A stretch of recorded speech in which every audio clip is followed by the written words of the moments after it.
Hailing from Clive Barker's extended universes, the Cenobites have collective power unlike any other. To quote Pinhead himself, they are explorers in the further regions of experience, demons to some, angels to others. Clad in leather, with lots of open wounds to boot, these BDSM-loving aliens can only come to Earth through schisms in time and space, opened by unearthly artifacts. When summoned, they are known to subject their victims to emotional and psychological torture far beyond what any human could have previously imagined. With a variety of powers, this is no big deal to the Cenobites. Hooks and chains that can be summoned from any shadow to rip and tear at the flesh of those under their influence, telekinetic powers, and otherworldly strength are just a few of the many ways they can drive humans mad with pain and pleasure. The pain is obviously being delivered in much higher quantities. As detailed in Hellraiser 2, they actually live in another maze-like dimension, and they bring their quarry into this labyrinth for unimaginable torture. There are also beastly abominations dwelling in this dimension that could be released into the human world, looking for some flesh to consume. Horrible monstrosities aren't well known for their self-regulation either. The Cenobites don't seem too concerned with destroying the planet in earlier iterations of the Hellraiser series, but starting in Hellraiser 3, Hell on Earth, it seems like some can break free of whatever was limiting that urge before. Pinhead acts on his own, flying in the face of previous Cenobite behavior, and uses his powers to cause all sorts of pain and destruction. This implies that other Cenobites have the capacity to do the same, which could spell out major calamity on Earth if they all choose to hop over one dimension en masse. Y'all better get ready for some intense pain and pleasure, or you're in for a bad time. They have such sights to show us. Filling out our number 2 spot, we've got the Icon of Sin. Somebody called Doom Guy, we need a little help. The final boss in Doom 2, Hell on Earth, this Baphomet-headed demon spawner could end our world in a heartbeat. In fact, it already did in Doom 2. Just because it was killed in the end doesn't mean the world isn't still blasted to smithereens. There's no taking back that kind of worldwide collapse. The Earth is already ruined by the time our heroic space marine shows up to kick ass and chew bubblegum. Wait, no, that's the wrong FPS. Getting back to how this giant robo-devil would destroy the world, it literally infinitely spawns demons from hell into our world. How does it do this? Well, in the Doom universe, humans have come up with some pretty ingenious teleportation technology. However, as teleportation tech is apt to do, it malfunctions and opens a portal to hell on Mars. We are led to believe that this problem only exists on Mars in the first game, but that would be too convenient, wouldn't it? In Doom 2, more portals open on Earth, and the Icon of Sin gets to chill in the bowels of hell and fire demon after demon through these portals to cause humans a whole lot of trouble. And if we're being real, nobody on Earth even comes close to the demon-slaying capabilities of the fictional Doom guy. So if these portals open, and if this metal-headed brain demon decides to spawn a bunch of Hellions in the city streets, it's all over. And filling out our number 1 spot, we have the Saint of Killers from Preacher. Of all the demons on this list, only one has successfully killed both Satan and God. Yes, I did say a demon killed God. That deity-ending demon is the Saint of Killers from Preacher. Once a bloodthirsty Confederate soldier known as the Butcher of Gettysburg, the Saint of Killers decided to settle down with a woman and find peace. Still a man at this point, he fell in love, had a family, and was happy. Sadly, he lived in a time where medicine was scarce and happy endings even scarcer. Disease took its toll, and his family died when he was out looking for a cure. Upon finding their corpses, the last sliver of good inside him disappeared, and he became a force of pure hatred. He walked through the town of Ratwater and slaughtered every single citizen. Upon emptying out the local saloon, he took a shot and was killed by a tornado. His hate did not max out there though. No way. Instead, he was damned to hell and forced to relive his family's death over and over. Each time, he also lived through his slaughter of the Ratwater populace. Soon enough, he's sprung from hell to seek out and kill Jesse Custer, and well, the rest is history. Immortal and on a bloody quest for revenge against the world, the Saint of Killers is a killing machine. I mean, you probably got that bit from his name. His guns, a pair of Colt 1847 Walkers, were gifted to him by the Angel of Death. They never run out of ammunition, they never jam, and they are omni-deadly. That means they will not miss their target, and one shot will always kill, regardless of circumstance. It's like aimbot in real life. Can't kick this guy from the lobby. The guns can penetrate a dozen walls and actually drill a hole from one end of the earth to the other. Plus, he retains them even after dying, which coincidentally is how he kills God. So now he's up in heaven, ruling over paradise. And if he chose to do so, he could kill every last person on earth without breaking a sweat. And knowing the amount of hatred deep in his heart, he probably would without a second thought. Coming in at number 5, we have the Ferryman. This is a demon who appears for a short amount of time in a movie that I didn't particularly enjoy, but he's certainly made an impact on a lot of people, that's for sure. Released in 2019 and directed by Gary Doberman, Annabelle Comes Home is the 7th installment in the Conjuring universe and the sequel to Annabelle and Annabelle Creation. Starring the likes of McKenna Grace, Madison Iseman and Katie Saariv, along with Vera Farmiga and Patrick Wilson, the film follows the Warrens' child Judy, who is left alone with her babysitter when her parents go to investigate a case. However, when an unexpected guest arrives, Annabelle is set free, and demonic activity spirals inside of the home. Now, we're not going to be focusing on Annabelle for this number, we're saving her for later. Instead, we'll be discussing the Ferryman. The Ferryman is one of the many antagonists in the Conjuring franchise, making his first appearance in Annabelle Comes Home. He is a dark and evil spirit who is rumored to take souls to the afterlife for a price, but instead of delivering them to the afterlife, he collects them and tortures them. The Ferryman was investigated by Ed and Lorraine Warren after the death of a girl by its hands. They conducted interviews by those affected, who told them stories of the Ferryman, who demanded a toll, or else their souls would be left. The Warrens collected coins from corpses that were cursed by the demon and had them blessed and locked away in their museum. However, in Annabelle Comes Home, this demon is woken up when the coins are tampered with, unleashing the hellish force, and he is truly terrifying to behold. Before we jump into number 4, be sure to give this video a big thumbs up, it really helps out a lot in the YouTube algorithm. Coming in at number 4, we have Bathsheba Sherman. Bathsheba Sherman was the first villain to traumatize all of us in the Conjuring universe, with her first appearing in The Conjuring. Released in 2013 and directed by James Wan, The Conjuring of course stars Patrick Wilson and Vera Farmiga as Ed and Lorraine Warren, paranormal investigators famous for being involved in prominent cases of hauntings, including the Amityville Horror. In the movie, the couple are contacted by the Perrons, a family who recently moved into a farmhouse and become tormented by a demonic presence inside of the home, with Ed and Lorraine Warren attempting to rid the family of the entity. Now, Bathsheba Sherman is the main antagonist of The Conjuring. She torments the family and possesses the mother Carolyn. Now, Bathsheba was a woman born in 1812 who was said to be related to a woman executed for witchcraft in Salem back in 1692. Jumping forward in time, she went on to marry a rich farmer and gave birth to a child. However, she attempted to use this child as a sacrifice to the devil, but was ultimately caught by her husband. Exposed, she climbed a tree on her property, proclaimed her love for the devil, and proceeded to curse those who would take her land, before ultimately taking her own life. Her spirit would now reside on the land and torment all those who tried to live there, aka the Perron family, who become the demon's victims before the Warrens step in to put an end to it. Coming in at number 3, we have La Llorona. Hailing from arguably the worst movie on our entire list, La Llorona is a terrifying entity that is not to be messed with. Released in 2019 and directed by Michael Chavez, The Curse of La Llorona is a supernatural horror starring the likes of Linda Cardellini, Raymond Cruz, and Patricia Velasquez, and follows a mother in 1973 who must save her children from a malevolent spirit named La Llorona and wishes to steal them. In real life, this spirit is also referred to as the Weeping Woman or the Wailer, and is a spirit who roams waterfront areas mourning her drowned children. Legend states that a beautiful woman named Maria married a rich conquistador with whom she bore 2 children. However, on one particular day she caught her husband with another woman, and in a fit of rage she drowned her children, with her suffering immediate regret. She then drowned herself but was unable to enter the afterlife, and instead was trapped in purgatory and roamed Earth searching for children to steal. So of course this seemed to be the perfect supernatural story to bring into the Conjuring universe. However, it failed to make any real kind of impact, with the movie falling short. However, despite that, the character of La Llorona is still pretty damn terrifying nonetheless. But she doesn't scare me cause I ain't a child. Can't snatch me. Coming in at number 2, we have Annabelle. Annabelle is perhaps the most popular and feared demon in the Conjuring universe, with her first appearing in The Conjuring before being introduced as the main antagonist in Annabelle, Annabelle Creation, and Annabelle Comes Home. Annabelle is considered to be one of the most dangerous and haunted items collected by Ed and Lorraine Warren over the years, with the demonic entity latching itself onto a porcelain doll, in the movies that is. In real life it took hold of a Raggedy Ann doll.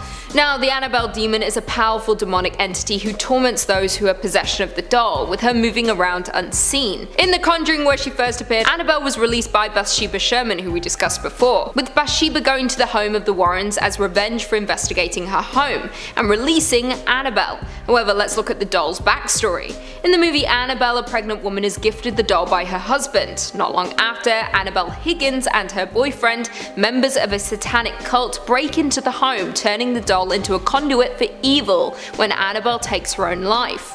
A demon possesses the doll, posing as the ghost of Annabelle Higgins.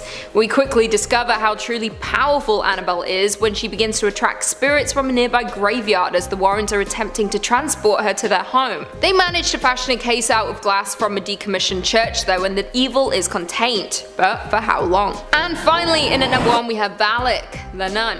I mean, there is no demon stronger and more terrifying than the evil Valak, who first appeared in The Conjuring 2 before being the main antagonist in the prequel movie The Nun.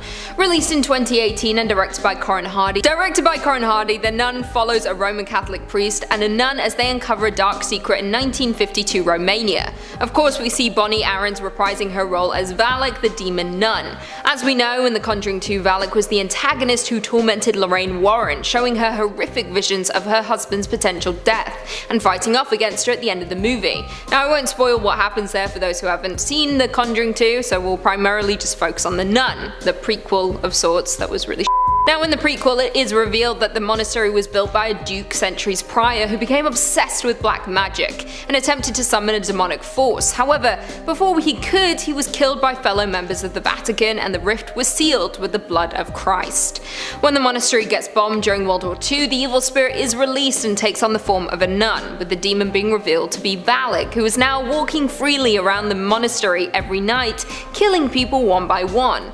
She is truly terrifying in her physical form as the nun, and is utterly relentless and despicable. She rarely speaks, but is wickedly smart, even tricking the Warrens in The Conjuring 2. She also teamed up with Annabelle, making for two formidable yet terrifying opponents. Coming in at number 5, we have Abaddon. The Old Testament is kind of like the dark side of the Bible. It's filled with stories of death, destruction, and more death. Abaddon, also known as the Destroyer and Angel of Abyss, is one of the characters in the good book that is not so good. Remember in the book of Revelations when God destroys most of the earth and its inhabitants? Well, Abaddon is a key player in the brutal event that left the world in shreds. According to the story, 7 trumpets sounded to mark each step of the apocalypse. The first 4 attacked the earth, water, and skies, killing a third of the planet's wildlife, vegetation, fresh water, oceans, and light. This indirectly caused the death of many people, but it wasn't until Abaddon was unleashed that God struck humans directly. As the 5th trumpet sounded, a star fell from the sky, opening a bottomless pit in Earth's crust. Smoke funneled out of the dark abyss, and out came a horde of mutant locusts, commanded by Abaddon to inflict intense pain to the people of Earth. Equipped with a scorpion tail, these little monstrosities set out to torture humans for 5 months, but not to kill them. That would have been too humane, I suppose. Coming in at number 4, we have Legion. Perhaps the most haunting story in the New Testament is that of Legion. He lived among the dead deep within the tombs, appearing not much more alive than a corpse. At night, the townspeople would hear his screams and avoid the man said to be possessed by the unclean spirits, also known as demons. No longer could they control him, he kept breaking loose from the chains that bound him at his wrists and ankles. Night and day he wandered the wild while cutting his own flesh with sharp stones and shrieking in agony. One day while traveling along the lake to the region of the Gerasenes, Jesus gets out of his boat and is abrasively approached by the man of no name. Dropping to his knees before him, the man begs Jesus not to torture him, for the Lord had commanded the evil spirits to emerge. Jesus then asked, "What is your name?" to which the possessed man replied, "My name is Legion, for we are many." Fearing that they would be cast away into the abyss, the many demons that possessed the man asked to be sent along the pigs in the nearby hillside. Jesus granted the demons permission, and off they went to the thousands of pigs. Now possessed by the evil spirits, the herd plunged to their death and were drowned in the lake below. This man was finally free from the legion of demons. Coming in at number 3 is Berith or Baal Berith. In Christian demonology, this this demon is considered the chief secretary of the underworld or Great Duke of Hell. This high-ranking official is often seen as the same as Beelzebub in some theories, but in this context they're not to be confused. His name apparently means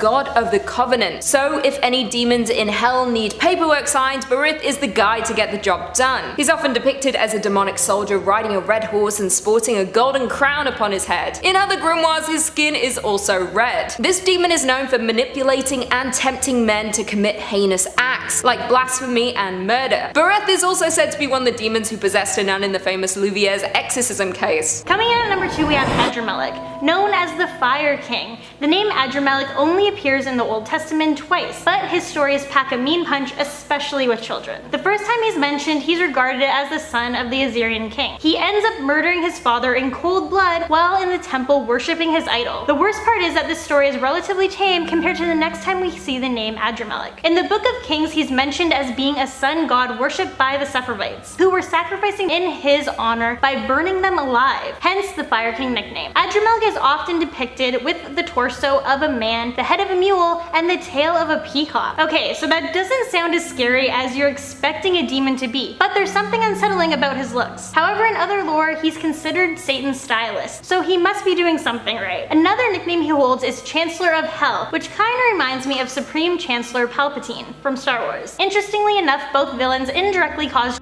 children to be killed. Adramelech with the children sacrificed in his honor, and manipulated Anakin with the younglings, but I digress. In Robert Silverberg's short story Basilisk, he's described as guile and mischief than Satan. Coming in at 5, Boogeyman. The Boogeyman is a mythical creature used by adults to frighten children into good behavior. This demonic creature has no specific appearance, and conceptions vary drastically by household and culture, but it is commonly depicted as a masculine or androgynous monster that punishes children for misbehavior. The Boogeyman, or a somewhat related creature, can be found in every culture, and is used for scaring children into good behavior depending on what purpose needs serving, often based on a warning from the child's authority figure. The term Boogeyman is sometimes used as a non-specific personification or metonym for terror, and in some cases, the devil. While the description of the Boogeyman differs on cultural levels, there are often some shared similarities to the creatures. Many of these demonic creatures are depicted as having claws, talons, and sharp teeth. Along with that, the majority of Boogeymen are of the spirit variety, while the minority are demons, witches, and other legendary creatures. Some are even described to have certain animal features such as horns, hooves, and bug-like appearances. When examining the personality traits of the Boogeyman, they are most easily divided into 3 categories: the kind that punish misbehaved children, the kind that are more prone to violence, and the kind that protect the innocent. However, they all relate in the same way, being that they all exist to teach young children a lesson. The more vicious Boogeymen are said to steal children at night and even eat them. Sucks to be those kids. Coming in at number 3, the Malebranche. The Malebranche are the demons in the Inferno of Dante's Divine Comedy, who guard Bathsheba 5 of the 8th Circle. Vulgar and quarrelsome, their duty is to force the corrupt politicians to stay under the surface of a boiling lake of pitch. When Dante and Virgil meet them, the leader of the Malebranche, Malacoda, assigns a troop to escort the poets safely to the next bridge. Many of the bridges were destroyed in the earthquakes that happened at the death of Christ, which Malacoda describes enabling the time this takes place to be calculated. The troop hook and torment one of the Baraters, identified by early commentators as Ciampolo, whose names some Italian grafters, and then tricks the Malebranche in order to escape back into the pitch. The demons are dishonest and malicious. The promise of safe conduct the poets have received turns out to have limited value, and there is no next bridge, so that Dante and Virgil are forced to escape from them. Coming in at number 2, Mundus. Mundus, also known as the Prince of Darkness, is a devil prince from Devil May Cry who ruled the demon world 2,000 years ago, overthrowing the previous rule of the demon world and threatening the human world. Sometime after conquering the devil's throne, Mundus' rule was challenged by the demon god Argosax, and a great war followed that divided the underworld into 2 sides. Upon trying to take over the human world, the demon swordsman Sparda rebelled and defeated him and his enemies, sealing him away in a vault on Mallet Island. To quote Tomio Otsubu, "Visually he looks like a god. He purposely makes himself look godlike, so we took that to heart by making his silhouette godly and majestic." The crumbling second form is meant to show how pitiful he really is in contrast with the majesty of that first form. form. Mundus' appearance when he battles Dante is that of a gigantic living statue of an aging muscular bearded man with enormous feathered wings, resembling figures such as Zeus or even God. During his final battle with Dante, portions of the statue began to break away, revealing a grotesque writhing mass of living tissue, with 3 eyeballs and hundreds of hands coming out of it. In the game, he is depicted as the epitome of evil. He has no compassion for his minions and acts without regard to their loyalty, killing one of his own generals, Griffin, after the latter failed to defeat Dante. His powers include supernatural strength, supernatural durability, demonic energy, manipulation, and flight. He also is capable of demon creation, mind manipulation, power augmentation, as well as orb summoning. And finally, coming in at number 1, Paimon.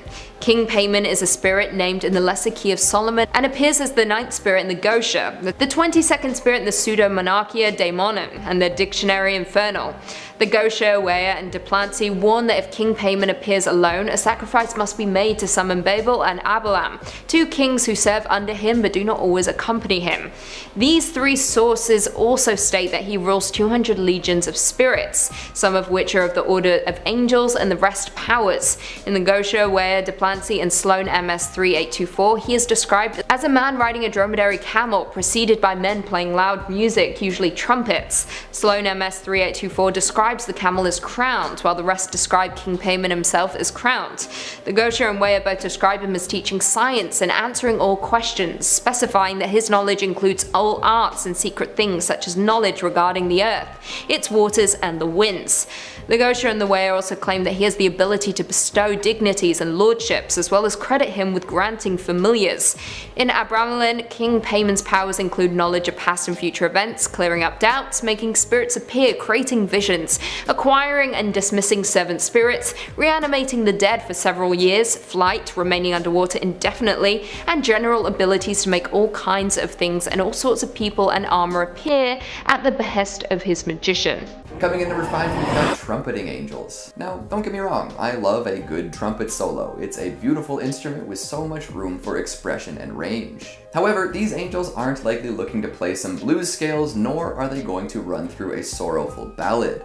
They're playing these trumpets as a way to kick off the horrifying festivities of the end of the world. The 7 trumpets shall be played by 7 angels, each of which marks the beginning of something terrible. This all happens after humanity has already been reduced to tatters and folks are living in caves, so hot start. But it does get hotter, because the trumpets are supposed to raise hell. Let's run through all 7 and see how we feel. The first trumpet rings out loud and clear, summoning a storm of hellfire. Hail, fire, and boiling blood will rain from the skies upon those still present on earth. This is so spicy hot that all the grass and trees still standing will be burned down to nothing. Anyone outside of their cave dwelling will be cooked too. Now, you might be thinking that the sea is a good, safe place during all of this, but not so, as the second trumpet begins the process of breaking down a burning mountain and setting all the pieces into water, reducing the wildlife to blood and destroying any human-made vessels. Trumpet number 3 fells a star named Wormwood, sending it careening down to Earth. When it touches down, it poisons a portion of all the waters on Earth, whether they be rivers, lakes, oceans, or streams. There are stark few comforts left at this point, but things can get worse. All of the light from the sun and stars disappears at the sound of the 4th trumpet, which can't be very well received by the folks still surviving. After darkness reigns, an eagle will swoop down and warn folks of the next trumpets and their consequences. Number 5 brings about another fallen star, this one carrying a plague of locusts that are meant to torment any non-believers. Now here's where things get really dire. Trumpet 6 unleashes 4 very special, very violent angels. This fearsome foursome will send 200 million horsemen down to Earth to cut through a third of humanity using fire, smoke, and sulfur. Holy smoke, they're not messing around. Worse yet, their horses barely resemble anything equine. They're chimeric abominations with heads of lions, snake-like tails, and horrible breath. Lastly, number 7 kicks off a brand new set of tortures for those who remain on Earth, led by another set of awful angels. Let's talk about that in the next entry. Coming in number 4, we have the 7 bowls. The trumpets were just a warning, a sign of things to come. And while the angels who played these deadly instruments are bad, the angels in charge of these heavenly bowls are so much worse. Plus, they look like they're bringing down holy offerings, which gives folks false hope before realizing what's actually going on. So 7 angels take up 7 bowls or vials or whatever vessel you can imagine and bring the contents down to earth. They then begin pouring whatever's inside down upon the ground, and then things go really sour. Inside these bowls resides pain and torture, plague and disease. Anyone who made it through the trumpeting will then be annihilated without remorse. Folks develop oozing sores, rivers are filled with blood, people literally combust on the spot. It's all very wild. And the fun doesn't stop there either. As plagues spread through the world and those who have sinned suffer lifetimes of pain, even more madness is poured by these bowl-bringing angels. After the Euphrates River dries up, battles between kings of the world will begin and more lives will be lost. And to top everything off, the bowls bring about the most powerful and destructive earthquake that mankind will ever see. No disaster to date will compare to the chaos whipped up by this massive quake, leveling entire cities in seconds, opening up enormous chasms in the earth, and generally making it really hard to have a good time. Damn. So what at first appears to be a reward for surviving the trumpeteers actually becomes an ever greater punishment. These angels literally split the world apart with a quake after implementing all sorts of legendary suffering. Jeez Louise, I thought these guys were supposed to protect and watch over humanity, not absolutely annihilate everyone. Coming in number 3, we've got the false prophet. Whether this is actually an angel or not is a point of contention, but I believe that this presence is employed by the heavens regardless, so we'll allow it. This beastly brute will arrive just in time to sway the hearts of weaker humans, and then condemn them for falling to his trickery. During the divine trumpet solo, a horrifying beast will emerge from the sea, killing many. However, the beast will be injured after this. Once that is complete, the false prophet will rise. This entity will force anyone around to worship the first beast, causing them to be branded with the mark of the beast, or 666. Any who comply will be damned, of course, and will also suffer immensely once the plagues from the bowls rain down. But really, did any mortal have a choice in the matter? The beast from the sea is powerful enough to frighten anyone into submission, so what else are they supposed to do? During a reign of hellfire like that, there's not too much in terms of rational thinking or hope. I suppose it's a test to see if those who are truly devoted to God are ready to simply die with the knowledge that they'll be saved. But still, that is a hardcore trust test. Coming in number 2, we've got the of Babylon. Another questionably angelic figure, but one who appears nonetheless. As chaos reigns around the world, the whole of Babylon will descend upon humanity riding a beast with 7 heads and 10 horns. She will be drunk on the blood of martyrs and saints and looking for a good time. And by good time, I do mean blood. This is interesting, as this particular figure seems to be representative of a political movement at the time. Scholars often accept her as a symbol for Rome, with 7 heads representing the 7 hills of Rome and the 10 horns standing in for the 10 emperors who seem to be pushing for a less Christian world. So even if this promiscuous beast rider wasn't an angel from heaven herself, she represented something that God would have abhorred. And in being a symbol to rally against and hate, this Babylonian beauty probably steered folks back in the direction those at the church appreciated. Interesting, right? And finally, at number 1, we've got Abaddon, God's chosen angel of death, the supposed location of the lake of fire, and a legendary name overall. This figure is said to have released the locusts mentioned earlier. A swarm of locusts probably isn't that bad in the grand scheme of things. They can block out the sun and eat all your crops, but that is a minor setback. However, Abaddon's locusts, that's a whole other story. These hellish insects are ready to go to war. They're said to appear as war horses with human heads and thorny crowns. With long flowing hair and teeth as sharp and strong as a lion's, they're instructed to torture anyone without the sign of God on their forehead for 5 long months. It seems a little excessive, but here we are. This is an angel who's all about cleansing the world of impure people through death, and the fact that he also commands these hordes of nightmare bugs only serves to intensify his wicked reputation.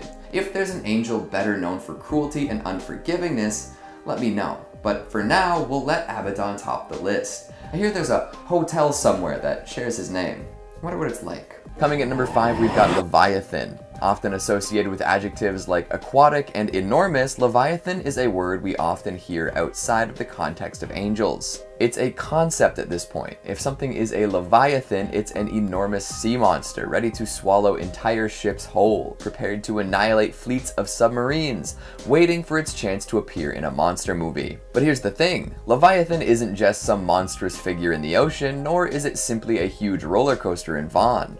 Leviathan is also a demonic angel.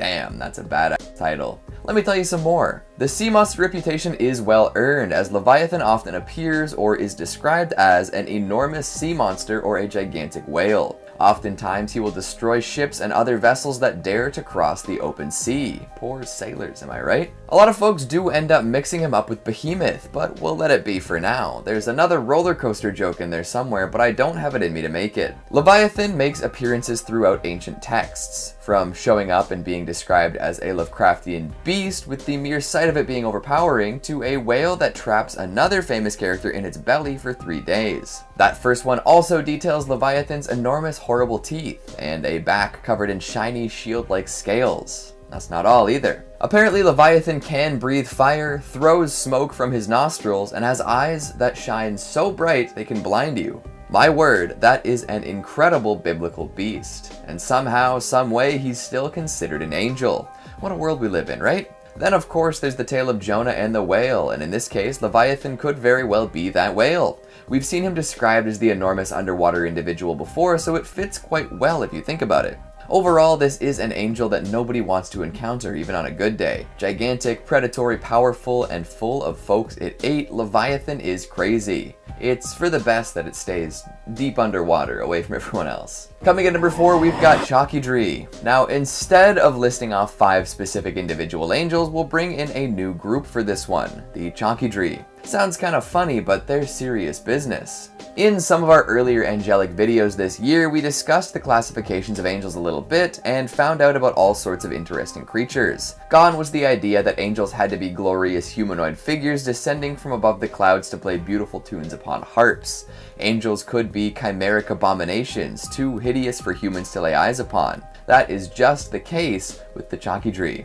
Oh yeah. To kick it off, let's talk about where these things live. Not in the heavens or above the clouds or anything like that. The Chalkydri are so much more hardcore than that. These angels have decided to take up residence in the sun. You know, the enormous ball of fire in outer space that burns bright enough to warm our entire planet from 150 million kilometers away? Yeah, they live there. I'm sure their tans are immaculate. Described as marvelous and wonderful, or in my words, overwhelming and intense, these angels take on very interesting forms. Their feet and tails are like that of a lion, offering up claws and speed unlike most others.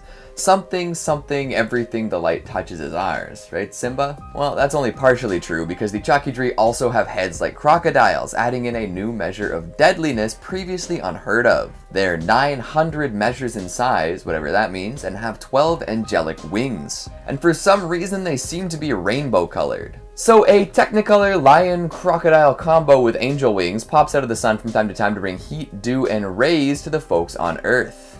You know what? Maybe they're not so bad after all. Coming in at number 3, we've got Belphegor. And we're back to individual powerful angels. This one in particular is a well-known fallen angel, which tends to be the case a lot of the time. Belphegor is associated with plenty of sinful behaviors. There's greed, sloth, discord, selfishness, and more. Although, let's be real, sloth and greed are the biggest in his books. He likes to give mortals great ideas for inventions, therefore filling their minds with selfish greed. They'll devote great parts of their lives to these plans, forgetting all sorts of other important things. And often, if these inventions come to fruition, they don't actually improve the state of the world all that much. Yeah, it's mostly stuff that extracts more wealth from the world in the laziest and most destructive way possible. Then the inventions will also draw their users into sloth, as they make things a little too easy. Classic Belphegor. Interestingly enough, this isn't a fallen angel who was on Lucifer's side from the start. However, when Lucifer and his supporters staged their rebellion against the heavens, Belphegor didn't explicitly side with God either. For this slight, he was inevitably sent down to hell anyways. Damn, you just can't win, eh? However, as we've seen, he's adjusted quite well. After his fall, he took to being a prince of hell quickly and started doing his best to preside over sloth. At least he's adaptable. Coming in number 2, we've got Mastema. Known for his judgments and punishments of humans, Mastema is one scary angel. He's an arbiter, and you do well not to forget that. If Mastema gets the chance, he'll put you 6 feet under for eternity. Worse yet, he treats his whole job like a sting operation. Instead of sitting back and waiting for humans to do unholy things, he actively tempts mankind with all sorts of stuff to make them act out of turn.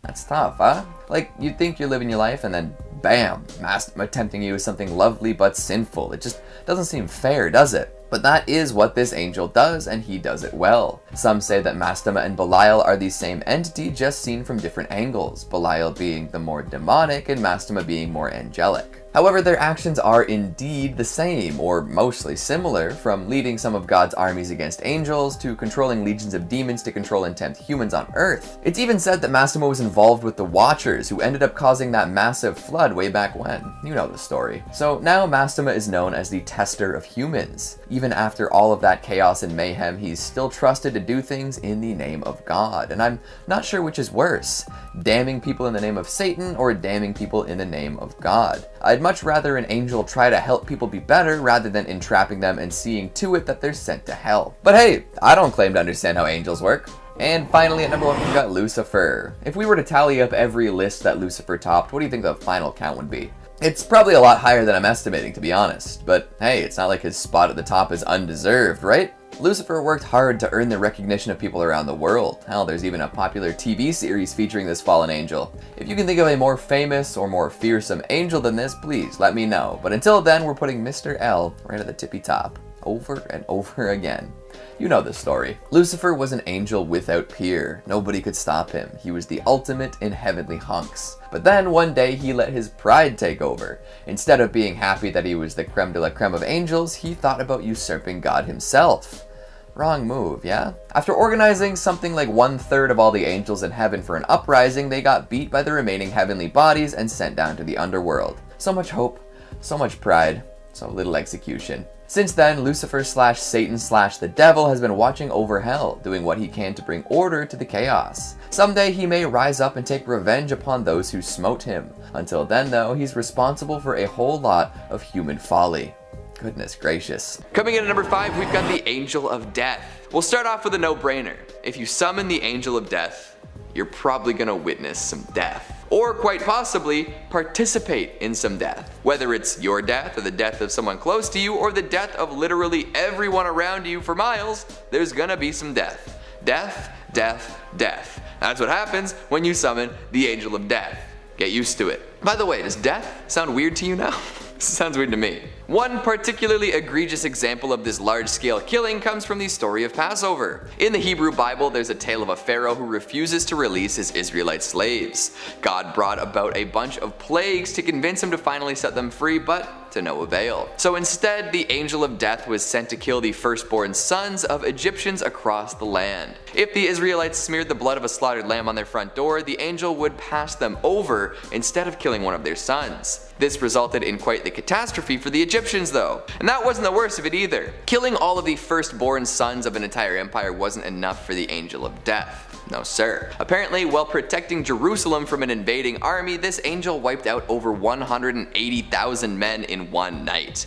Like, I get it, you gotta protect what you gotta protect, but that is a lot of human death. When the casualties number in the hundreds of thousands, you might want to think twice before summoning this angel. It's like dropping a holy nuke on somebody, insane fallout and all. In actuality, folks don't really know exactly what happened when the Assyrians attempted to invade Jerusalem. By all historical metrics, this invading force should have easily taken over the city. However, there are some theories that don't involve literal divine intervention, including mice and the plague that they brought. So what's the better story though? An ill-timed mice-based epidemic or a swooping, slicing, slaughtering angel of death? Coming in number 2, we've got Uriel. If you like your reproductive organs unsliced, you'd best avoid Uriel. See, there's an old story that makes me wonder about angelic priorities. Moses almost died because he and his wife were lax with a bit of non-essential surgery for their son. In the book of Genesis, the removal of a piece of skin at the end of a particular body part is considered mandatory.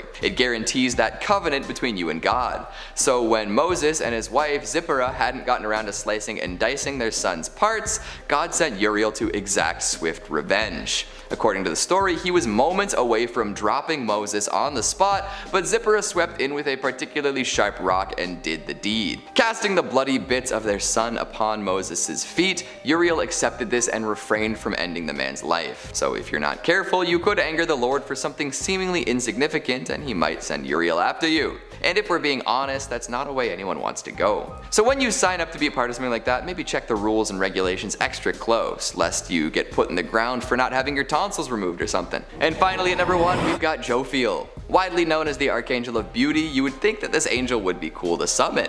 Sure, the heavenly beauty might be too much for your human mind to handle, but at least you'd go mad seeing something unspeakably radiant. Here's the thing though, Jophiel doesn't suffer any fools, and we're all fools. Hell, the first humans to ever roam the earth, Adam and Eve, found this out firsthand. After consuming the forbidden fruit and gaining its hidden knowledge, Jophiel was the one to kick them out of the Garden of Eden. Break the rules?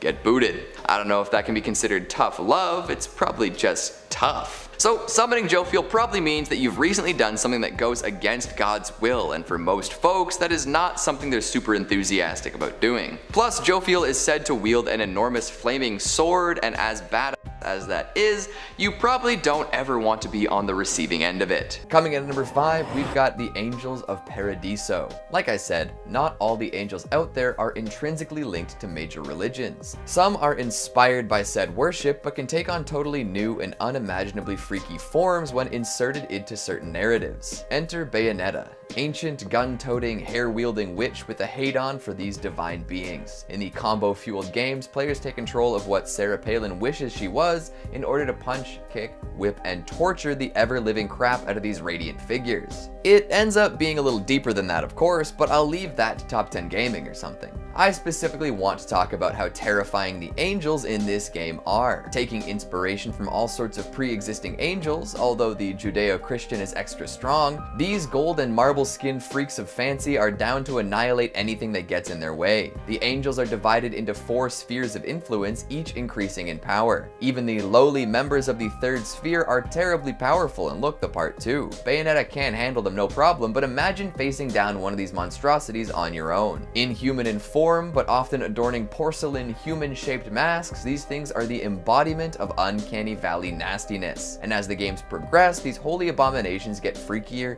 and freakier. Some of the smaller ones have quasi-human figures, but geez. The big angels are exactly what you would expect from a biblical angel of some sort, all fire and whirling parts. Like, look at Belief. This thing has dinosaur legs and an enormous tentacle arm. Then there's Enchant, who reminds me of the wheels that are said to accompany cherubim. And of course, who could forget Fortitudo, the 2-headed dragon with a gigantic upside-down human face as a shield/diaper. These things are incredibly designed and super terrifying because of it. If I had to choose between fighting these things and demons from another game's universe, you know I'd take the demons every time. One has to wonder who would win, the angels from Bayonetta or the demons from Doom? Or even more controversial, and don't kill me for this one, Bayonetta versus Doom Guy. I'm not even gonna weigh in for fear that I'll incense 1 million fans on either side. So I'll leave you with the mental image of a marauder fighting Lustitia. Coming in at number 4, we've got Evangelion's Angels. Oh yeah, we're not done with the alternate universe angels quite yet. If you thought some of the angels featured throughout Bayonetta were freaky, we're just getting started. Context matters when you're looking for how scary something is, and in this case, the angels from Evangelion are probably a whole lot freakier than the ones we've previously mentioned. Think about it, 15 years after a catastrophe the likes of which the world has never seen, and then all of a sudden some inhuman, godlike creatures touch down and start to destroy everything. Worse still, the only way to fight these things is to put some traumatized teens into enormous biomechs and make them fight to the death. That is a scary situation. There have been plenty of different interpretations of these angels over the years, with some folks theorizing that they represent some sort of messenger from beyond our understanding of the world, and others think that they're a proto-form of life coming back to reclaim the earth. Regardless of how you understand their purpose, they're extremely powerful, impossible to negotiate with, and looking to methodically eliminate everyone and everything on the planet. And while some of them have vaguely humanoid shapes and relatively easily understood powers, others can be absolutely eldritch in nature. Take Lilial for example. It takes on the appearance of a gigantic black and white sphere with an impenetrable defense. Anything that attempts to hit it will phase right through it, and Evas that go up against it often end up in its pocket dimension. Or how about Uriel? Appearing to be an enormous bird made of light that can ruin your brain from outer space. When Asuka went to fight it, she ended up experiencing her own personal hell. She relived all of her darkest and most painful memories during the fight and could only eventually take it down by using the Lance of Longinus, a weapon that can cut through any AT field. Then there's Shamshel, who looks like an enormous member. Each angel from Evangelion is terrifying in its own way, and they each find new ways to make the evil pilot's lives living hell. And those are all the people that can actually do something about these monsters. A regular person just has to sit back and watch as these cosmic entities plow through Earth's defenses like a bull in a china shop. Goodness gracious. And don't even get me started on the beings like Adam and Lilith. Maybe next time. Coming in number 3, we've got Azrael. Back to some more traditional angels now, which, even if they're not quite as delicately fleshed out as some of the storylines from our previous entries, provided inspiration for these more in-depth atrocities. The OGs always command respect. So let's talk about the Archangel of Death, Azrael. A lot of folks have conceptions of the Grim Reaper and similar entities from across time. Azrael plays this role in Islam, carrying souls to the afterlife and coming for those whose time is up. Something tells me that a lot more people would go in peace if Azrael was a little, well, less abjectly horrifying. It's said that he has 4 faces, 4,000 wings, and a body covered in eyes and tongues. Now, at first, the eyes and tongues thing isn't so bad. Like, it's bad, but not the worst thing ever. But apparently there is one for every human on Earth, which, to me anyways, is pretty much impossible to imagine. Think about all of the writhing, blinking madness embedded in this angel's skin and what that might look like as he comes to carry your soul away. No thank you. Coming in at number 2, we've got Samael. Another famous Archangel of Death is Samael. More prevalent in Talmudic lore, his name can mean anything from the poison of God, venom of God, or blindness of God. He kills at the behest of God and does so often and with impunity. Off to a good start. He's known to play a similar role to Lucifer across different tales and is often tasked with destroying sinners, which is terrifying to me personally. Another name that Samael is known by is the Seducer, and while he is known to consort with other celestial beings, even mating with the 4 angels of sacred prostitution, he's not seducing humans in the traditional manner. Instead, he's known to seduce people into acts of evil, drawing them out and causing them to sin so he can do away with them. Narc. There's also the story of him attempting to kill a baby that was still in the womb, which is a pretty out there idea for an angel, don't you think? Apparently there was a discrepancy about which of 2 unborn twins would inherit the earth, and Samael's answer was to simply kill one of them before it could be born. This is one angel that will not be imparting you with blessings, no sir. Jumping in at number 5, we have Belial. Belial, whose name in Hebrew literally translates to worthless or yokeless, was canonized as the leader of the Sons of Darkness in the Dead Sea Scrolls. If you didn't know, the Dead Sea Scrolls are an ancient Jewish text discovered in 1947, which are believed to have been written before 400 BC and refer to a wide host of demonic beings. Seriously, it's spooky how much they name drop them. In these scrolls, Belial is described as both the King of Evil and the Prince of Darkness, which has led many to believe that Belial is a pseudonym of the devil himself. Belial is also known as the Lord of Lies and the Master of Deceit.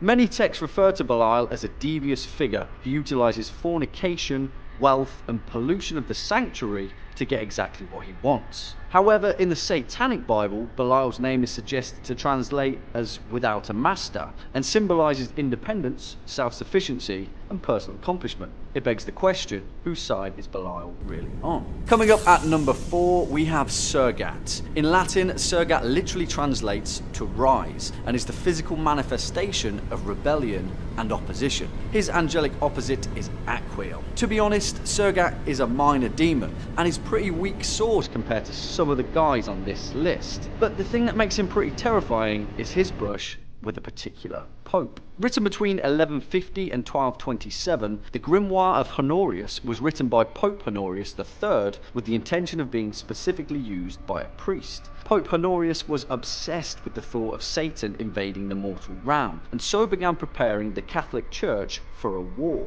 He wrote down his findings in this forgotten grimoire, which wasn't unearthed until 1760. Honorius began his training by purposefully summoning demons, and then banishing them again in a sort of weird, spooky, demonic boxing session. It proved quite effective, and the Pope soon started to get a handle on the armies of hell. He'd write down the name of each demon he fought and leave an elaborate explanation of their strengths and weaknesses. Kind of like a Pokédex, but for demons. That is until he came face to face with Surgat. All that was written in his section of the grimoire was that Surgat is he who opens all locks. That was the last demon that Pope Honorius noted down in his book. Makes you wonder what happened, eh? Next up at number 3, we have the Great Duke of Hell, Berith. Also referred to as Berith, this guy is a pretty formidable dude. Known in the Infernal Dictionary as the Great Duke of Hell, Berith commands 26 legions of demons and is a pretty big player in the fiery depths below. According to Aleister Crowley's illustrated Goetia, those that attempt to speak with Berith soon learn that he's a formidable liar. Crowley refers to him as speaking with a clear and subtle voice, and is a liar when not answering questions. To speak with Berith, the conjurer must wear a silver ring and hold it clearly to their face in respect to the Great Duke. If not, Berith will consume the conjurer for not sincerely paying their respects. Berith is often depicted as a soldier, dressed in red clothes, riding a red horse and wearing a golden crown. His main function is to corrupt those that crave power, and is often found lingering on both sides of a war. In 1612, a nun from Aix-en-Provence was possessed by Berith. During the exorcism, Berith gave up his own name, as well as the names of all the other demons possessing her, but also the names of the saints who would be most effective in opposing them. That guy loves a good fight. Coming in at 5, Mephisto. Mephisto hails from Earth 616 in the Marvel Universe. He is an extra-dimensional demon whose origin is unknown. He rules a fiery pocket dimension that he calls Hell, or Hades. He calls his realm Hell in order to exploit Earth's human beings' belief in a single being of absolute evil, who is often referred to as Satan, who rules such a realm. Mephisto's domain is inhabited by himself, by lesser demons who serve him, and by the astral forms of certain deceased human beings, which have been trapped in the bodies of demons. Mephisto is a class 2 demon and possesses vast supernatural power, which is apparently inherent within him. He is energized by sources of evil in the human world: superhuman strength, superhuman speed, superhuman stamina, superhuman durability, regenerative healing factor, immortality, magical manipulation, shapeshifting, ensnare astral bodies, dimensional entrapment, netherworld dimensional power tap, reality manipulation, penance stare, immunity, and medium awareness. He is an experienced and highly skilled liar and strategist. He is also a highly skilled sorcerer with near infinite knowledge of arcane and occult subjects. Despite his immense power, Mephisto does have several significant limitations. He is unable to force the subjugation of any sentient being's will to his own without that being's deliberate submission. He is also incapable of reading the thoughts of any sentient being. Despite being one of the most powerful and evil people in all of existence, he was involved in one of the dumbest Marvel storylines, which saw him use his powers to divorce Peter Parker and Mary Jane Watson. Coming in at number 4, Ogdru Jahad. Ogdru Jahad, also referred to as the Ogdru Jahad, are the dragons of Revelation and are destined to bring about Ragnarok, the end of the world. They were once imprisoned in golden cocoons by the right hand of doom shortly after the creation of Earth, but not before they spawned 369 children known as the Ogdru Hem. They are the main antagonists of the Hellboy series. Inspired by H.P. Lovecraft's The Great Old Ones, the Ogdru Jahad are serpentine entities which once resided on and presided over Earth. They are pitiless, chaotic, bent on destruction and subjugation, and often so horrific in appearance that the mere sight of one of them sometimes induced madness. Now, some history of the Ogdru Jahad. In the beginning of time, God created an order of spirits. Of these, many of the greater spirits were sent to newborn Earth to oversee it as watchers. One of these spirits, Enum, created the Ogdru Jahad out of fire and mud. Ogdru Jahad then went on to give birth to the Ogdru Hem, who became Earth's first life forms. Ogdru Jahad is an immortal and vastly powerful, with his true nature defying description, with even its nature as multiple beings being ambiguous. In the film Hellboy, the Ogdru Jahad serve as the overarching enemy of the film, mentioned only a few times by name. They appear as vaguely cephalopod-like, resembling more their Lovecraftian influence.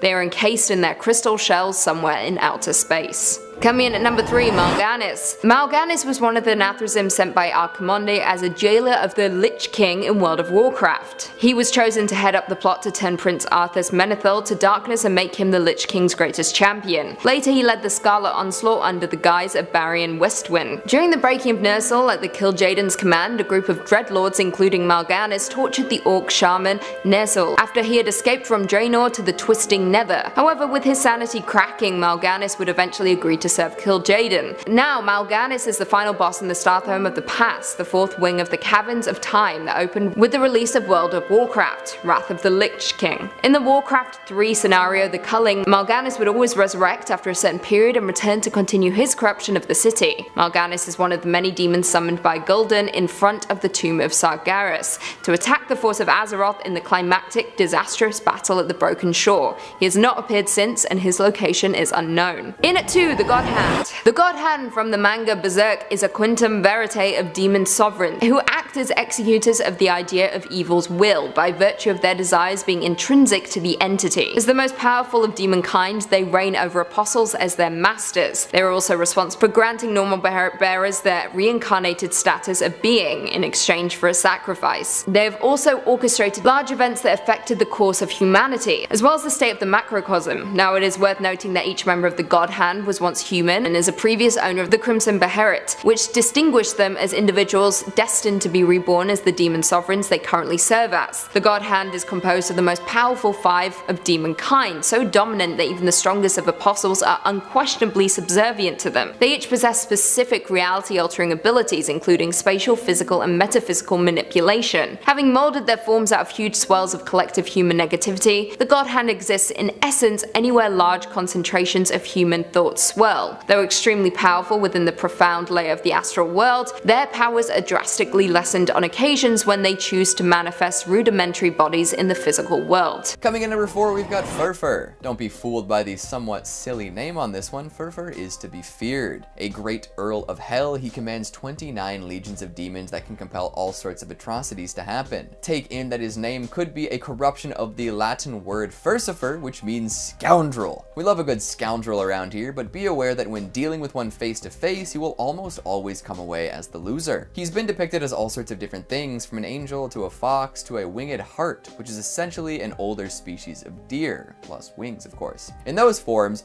Furfur has been known to trick and mislead people as he is a pathological liar. The imagery of a tricky fox or deer has been used in myths and stories all across the world. Apparently, if you compel Furfur into a magical triangle though, he will revert to his true form and speak only the truth. Whether or not you want his scratchy demonic voice telling you truths is a matter of contention though. Trickery and shapeshifting are only the beginning of this entity's power. Furfur can force love between a man and woman, which often does not result in desirable outcomes. The actual method Furfur employs to make this false love happen is up in the air, but maybe double check your intentions if you find yourself falling in love in the woods. Furfur can also whip up destructive inclement weather, enormous cracks of lightning, tremendously loud thunder, and storms with rain and wind that put monsoons to shame are all under his control. So don't make him mad lest you end up struck by lightning or drowned in torrential rainfall. If you summon this fallen angel, he may impart some knowledge upon you. Often this knowledge is of divine things and meant to instill happiness. So even though he is known as a demon, he's not all that bad. There are benefits to having him around if you can manage to avoid these storms and potential forced love. Coming in at number 2, we've got Andras. Now we're getting into some hardcore ones. Sure, we started with some fallen angels who might have a violent tendency or two or compel people to act in ways that contradict their morals, but that's all just part of life, right? Andras is straight up evil. He is powerful, deadly evil. The Grand Marquis of Hell, 63rd of the 72 Spirits of Solomon, and commanding 30 legions of demons. Boom. If Andros likes somebody, he teaches them to kill their enemies, masters, and servants. Yeah, all 3 categories. He is a bringer of bloodbath and brings them often. Nobody escapes when he's around. To make matters worse, he also gets a kick out of creating bad situations. Sowing discord among people is a chief interest, and trouble seems to follow him wherever he goes. It's hard to avoid him too, as he does take many forms and can really mess up your day if you're not ready. See, usually magicians look to summon Andros in order to gain some of his power, but he's not easily handled. He will often kill the very people who summoned him if they're not prepared for his arrival. Then he's just free to roam around with his owl head and crazy sword, murdering to his heart's content. Not great. Usually he looks sort of human, with an owl or raven head riding a dark wolf. very majestic, very cool, very dangerous. Seriously, watch yourself if you even catch a whiff of Andros activity. Coming in at number 5, we've got Danny / Malfador. Well, we'll kick it off pretty simple with a throwback to the horror movies of the 80s. Witchboard is a Ouija-themed romp through the mean streets of California, ranging from house parties to construction sites to an ever-infamous lake sequence. It's pretty cheesy, but there are definitely some good bits if you're into 80s horror. We kick off the introduction to evil presences with a good old-fashioned group session. While her boyfriend is off getting drunk, Linda gets her hands on her ex's Ouija board and summons a presence in front of a crowd, and that is not a euphemism. The partygoers meet Danny, a young boy who died a tragic death and is now communicating with everyone through the board. Things get heated between Linda's current and ex-boyfriends, which results in Danny slashing the tires of a car. Whoops. Danny's still a good kid though. The next day, Linda decides to call up Danny again and see how he's doing, but this time she brings out the board all alone without any guidance. Bad call, as the presence that shows up says he's Danny but is hiding his true identity.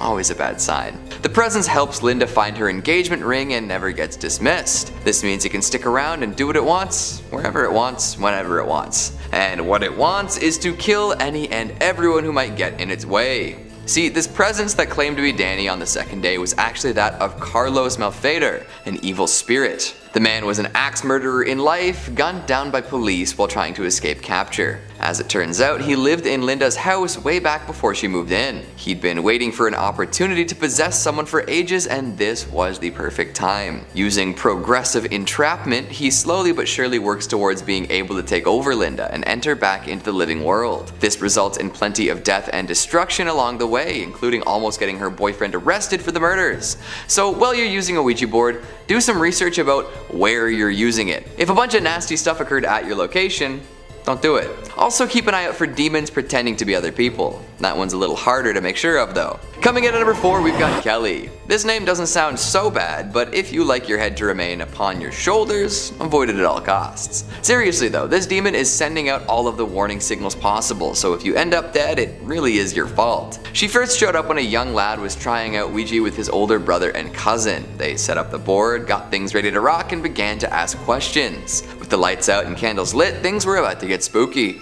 And spooky things got. The young lad had a doll with him at the time, and this doll went by the name of Kelly. Uh-oh. Of course, it was good to have such a figure for comfort while doing something so potentially scary. So when the planchette started moving, he reached for his doll. However, Kelly was missing in action. Panicked, the kid looked back to the board and saw that it was spelling something. K-E-L-L-Y. Oh my goodness. Soon after, the ritual ended and the boys were considerably shaken. The youngest one looked frantically for his doll, but to no avail. However, later she was found, without her head. Someone or something had taken the doll, popped its dome off, and hidden the pieces away. If you ask me, this is a kind of warning, a sign of things to come. The next time you try to use a Ouija board around here, the demon might spell your name.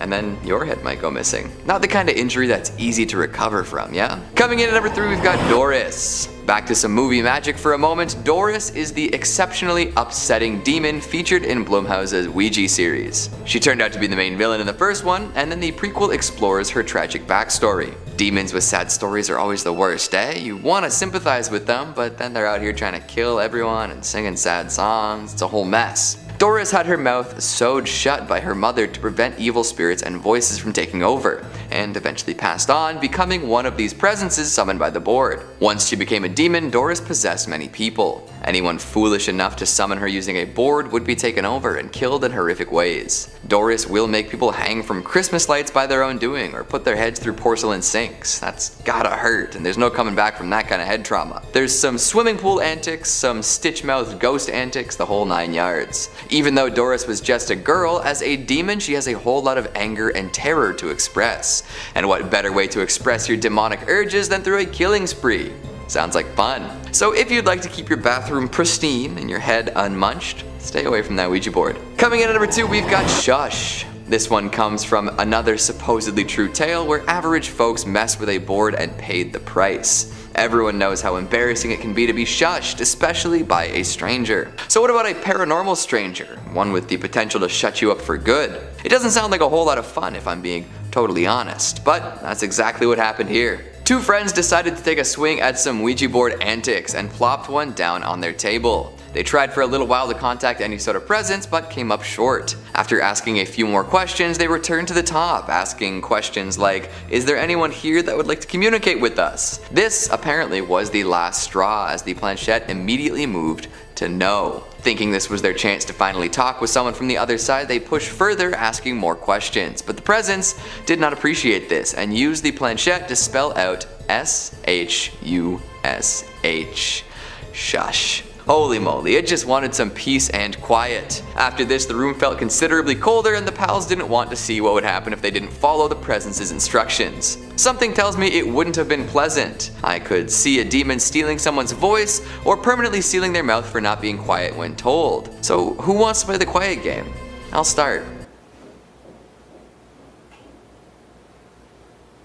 Coming at number 1, we've got Zozo. Now, you know we couldn't do a Ouija demon list without including one of the newest and most prolific entries into the ghostly pop culture oeuvre. Zozo seemingly hasn't been around that long, and his popularity is largely attributed to internet culture gassing him up. There might be brief mentions of this demon in assorted old compendiums and grimoires, but nothing concrete, and the old writings don't really connect him to Ouija boards or possession either. But Zozo is a famous demon now, and those tend to do exactly what people expect them to do. The more we discuss him, the stronger and more bold he grows. Many who have encountered this demon feel its presence for years after the fact, regardless of whether they closed the session or not. One tale recounts a man almost seeing his drown in the bathtub, attacked by Zozo. Others say that the demon acts like a poltergeist, ruining their homes and injuring them frequently. If your planchette moves from Z to O to Z to O, yes, I am Canadian, say goodbye and throw it in a fire. Nothing good will come from any further interaction. Coming in at number 3, we have Paimon from Hereditary. Paimon is a spirit named in the Lesser Key of Solomon and is one of the kings of Kinistan, more obedient to Lucifer than most others, and has 200 legions of demons under his rule. He is said to have a great voice and roars as soon as he comes, speaking in this manner for a while, until the conjurer compels him, and then he answers the questions he has been asked. Paimon teaches all arts, philosophy and sciences, and secret things. He can reveal all mysteries of the earth, wind and water, what the mind is, and everything in between. However, although what he may offer is knowledge, this does not make him good. His depiction in the Ari Aster movie Hereditary should have taught us this. He is a duplicitous demon and perhaps one of the most devastating entities found in modern horror. In Hereditary, Paimon is summoned as a cult ritual by the deceased mother of Annie, played by Toni Collette, who is then forced to protect her family from Paimon's persuasions.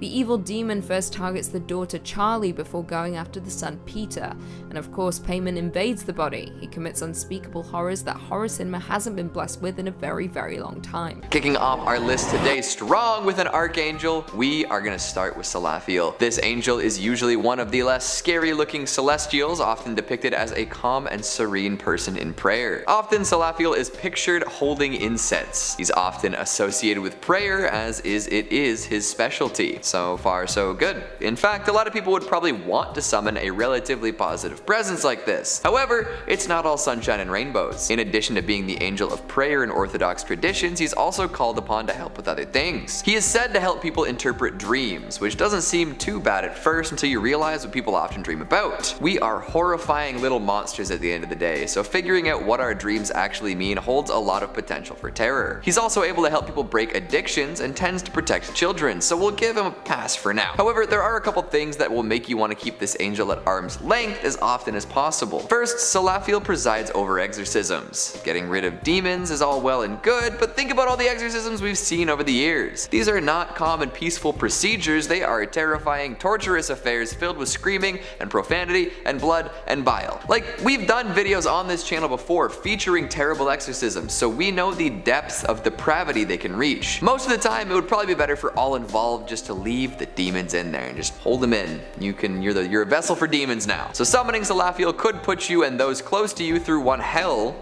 of an ordeal. If demons are afraid of this guy, you probably should be too. And one more thing before I go. Apparently he wields a holy sword with immense power, and it gains even more power when more more people lend him energy. So Salathiel is basically Goku and will punish you for your sins and will also rip demons from your body in horrifying rituals. Angels, everyone! Coming in at number 4, we've got Metatron. Oh, now that's one hell of a name. Don't get it twisted though, it's not a famous Decepticon. They're very different actually. Metatron has a whole lot of different definitions and interpretations, so we'll do our best here to keep things simple. Feel free to shout at me in the comments with your interpretation. However, when an angel is recognized by some but not others, and is also the voice of God and may or may not be the ascended version of Enoch, there's plenty to talk about. The simplest description is that Metatron is the highest of the angels, is the celestial scribe, closest to God, recording what's going on at all times. Plus, he has a very cool transformation. Apparently at some point a mortal man had his flesh turn to flame, his veins to fire, his eyelashes to lightning, and his eyeballs to flaming torches. After all this, he was given a throne next to the throne of glory and given the heavenly name Metatron. This is just one telling of what happened, but still, imagine seeing something like that happening before your very eyes. This is a being that could vaporize you in the blink of an eye. No questions asked. Now, this transformation doesn't stop there. Metatron continues to be terrifying even once in heaven. Apparently, as the voice of God and the scribe angel, he's covered with 1 million eyes and 1 million mouths. These mouths all speak different languages so as to communicate with anyone, anywhere. And don't think you're getting away with anything with all those eyes trained across the world.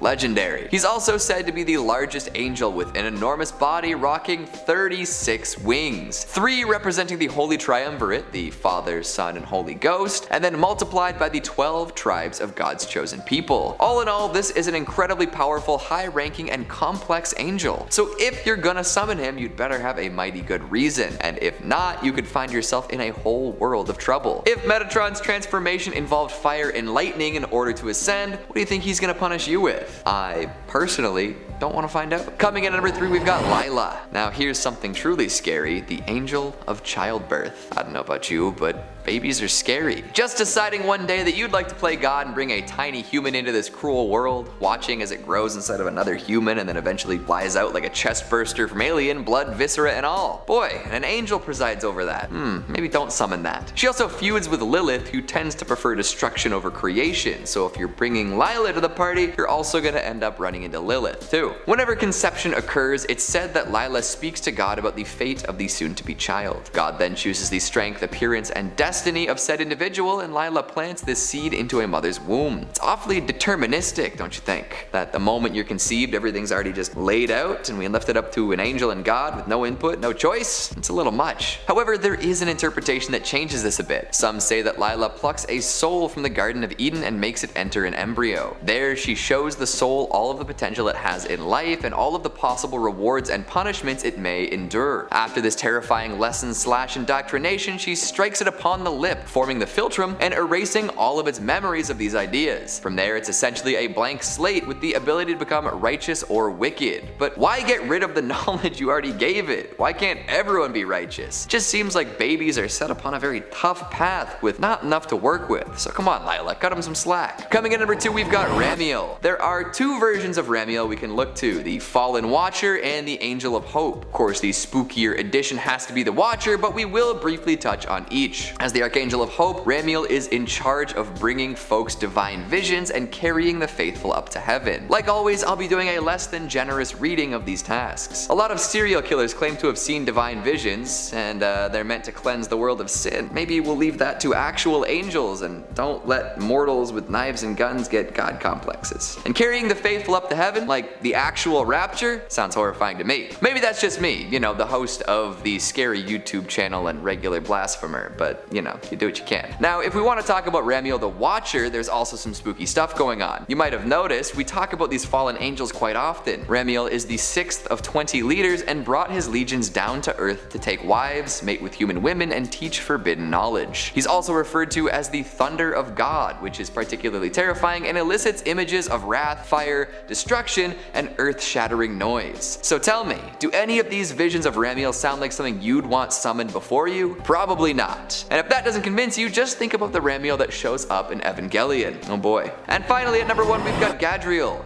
The one who started it all. Another Watcher, he could be the one to blame for all of humanity's failings. That's right, no angel was just gonna head down to Earth on their own and yuck it up solo. Somebody needed to convince all of these divine beings that earthly pleasures were worth throwing their current existence away. Some say that Gadriel was the one to kickstart that whole operation. Yikes. Even worse, he might have been the one to convince Eve to partake in the forbidden fruit. He deceived her, dooming humanity to lifetimes and lifetimes of pain, suffering, and hubris. If there's an angel you don't want to summon, Gadriel should be topping that list for sure. Coming in at number 5, Mammon. Mammon, also known as Maimon or Plutus, is a powerful fallen angel. Mammon, now a demon, is commonly personified as greed itself. He's the noble demon lord of abundance, prosperity, wealth, and injustice. He also is most often personified as a deity. In his appearance, Mammon is somewhat similar to the gods Plutus and Dispater, especially when Plutus appears in the Divine Comedy as a wolf-like demon of wealth, wolves being associated with greed in the Middle Ages. Thomas Aquinas metaphorically described the sin of greed as Mammon being carried up from hell by a wolf, coming to inflame the human heart with greed. During his time in heaven, he was depicted as forever looking downward at heaven's golden pavement rather than God himself. In fact, Mammon's obsession with gold was to the point where he did not even care about Lucifer's rebellion, but due to the fact that he cared more about material wealth than God, he was cast out by the archangel Gabriel. After the rebellion in heaven, Mammon was banished to hell, where he is the one who finds underground precious metal that his demonic companions used to build their capital city, Pandemonium. He did this by Lucifer's order. Mammon cancels the devils to be happy with what they have got and to create a home for themselves in hell. At some point in time, with the aid of Mulciber, Mammon created the legendary Twin Blade, which was made from the bones of a fallen angel, salt that was crystallized from the tears of Michael, then melted down with the ichor of a god into Damascus steel. The Twin Blade is capable of killing almost anything. In at number 4 we have Asmodeus. Asmodeus is a king of demons and earthly spirits, mostly known from the Book of Tobit. The demon is also mentioned in some Talmudic legends, for instance in the story of the construction of the Temple of Solomon. He was thought to be the king of the 9 hells by some Renaissance Christians. He also represents one of the 7 deadly sins, lust. Being the demon of lust, he is responsible for twisting people's sexual desires. It is said that people who fall to Asmodeus' ways will be sentenced to an eternity in the 2nd level of hell. He is also a demon of lechery, jealousy, anger, and revenge. Asmodeus is either a ruthless, brutal monster, a mischievous demon endowed with a playful and satirical genius. Asmodeus was originally an angel known as Asmodal and was in the order of cherubim. Right before the war in heaven, he joined Lucifer's rebellion against the Lord, only to be personally defeated by the archangel Raphael, but not before Raphael brutally tore out the lion part of his body and cast him out of heaven with the rebel angels in tow. Asmodeus barely survived the fall due to the injuries inflicted on him by Raphael, but he managed to recover. The lion that was originally part of him, now torn, became something of a pet and steed. He also became one of the 7 kings of hell, embodying the sin of lust. He has hundreds of legions of demons under his commands. He incites gambling and is the overseer of all the gambling houses in the core of hell. Asmodeus also became the husband of Lilith, though she does not exactly find his presence to be welcoming or tolerable at all. Coming in at number 2 we have Moloch. Moloch was once an angel serving God. Due to his own self-interest, he was cast out. He gained a cult following and many worshipped and followed him in ancient times. Child sacrifice is non-existent today, hopefully, but that hasn't always been the case. In ancient times it was commonly associated with people hoping for greater fertility for either person or a land. One cult stands out from the rest, the cult of Moloch, the Canaanite god of child sacrifice. In the bowels of a big bronze statue with the body of a man and the head of a bull, offerings, at least according to the Hebrew Bible, were to be reaped through either fire or war. It is said that devotees can still be found today. People prayed and offered to Moloch as they believed he was responsible for the weather and fertile agriculture. If they wanted their land and people to thrive, they believed that they must make this sacrifice for the gods, or specifically Moloch, to bless them. Though the biblical account describes children being passed through the fire to Moloch, Hebrew prophets are universal in their condemnation of the practice. This has suggested that such sacrifices might have been made to their Abrahamic god by some cult, but were condemned and cast out of the Orthodox faith as anathema. Followers argued that this was not a practice of God, but those who were led astray. Others claim that Moloch was an angel before he fell, and those who followed him mistook his word for religion. There are religious sacrifices sites still standing around the world today, preserved in time as a reminder of the dark history of following false gods. Although it was more commonplace in ancient culture, there are modern cases of Moloch worship. Obviously these are kept more personal, as this would not be accepted. There have been claims that some influential people in today's society secretly make sacrifices to Moloch to gain power and influence over today's world. Of course, we do not have evidence of this, just claims. Do you believe that people are committing such horrible acts for their own self-interest?